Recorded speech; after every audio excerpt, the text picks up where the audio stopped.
దైవ మర్మములు. సహోదరుడు భక్తి సింగ్ గారి అనుభవంలో దేవుడు ఆయనకు బయలుపరిచిన దైవ మర్మములు. ఆగస్టు 5. ఆ స్త్రీ అరణ్యమునకు పారిపోయెను. అచ్చట వారు 1260 దినములు ఆమెను పోషించవలనని దేవుడు ఆమెకు ఒక స్థలము సిద్ధపరిచి ఉంచెను. ప్రకటన గ్రంథం 12వ అధ్యాయము 6వ వచనం. అంత్యదినములలో మృగం యొక్క గుర్తు లేనివారు ఏమీ కొనుటకు కానీ అమ్ముటకు కానీ అనుమతి ఉండదు.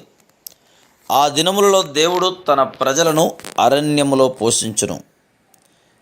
ఏలియాను పోషించిన రీతిగానే వారిని కూడా పోషించును. ప్రకటన గ్రంథం 12వ అధ్యాయము 6వ వచనం.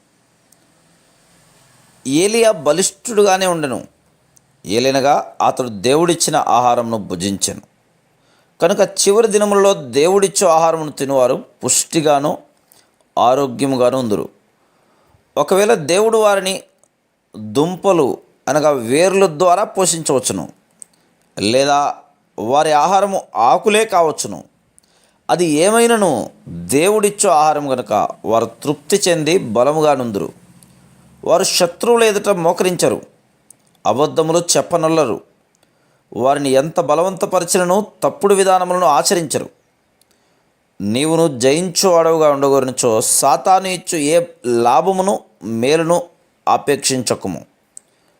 మనం పొందు మేలంతయు పరలోకము నుండి పొందవలను. దానియేలు గ్రంథం 1వ అధ్యాయము 13 నుండి 15 వచనాలు. ఈ యవన బాలురు తమను 10 దినములు పరీక్షించవలనని కోరిరి. బైబిలులో 10వ సంఖ్య పరీక్షను సూచించున్నది.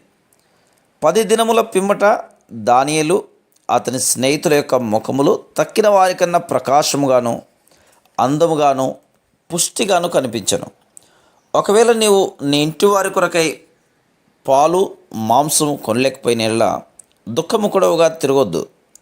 మీరు భుజించు సామాన్యమైన ఆహారమునే ప్రభువు దీవించి మీకు శక్తి ఇవ్వగలడని విశ్వసించుము. అప్పుడు నీ ముఖం వెలుగుతో ప్రకాశించును. Praise the lord.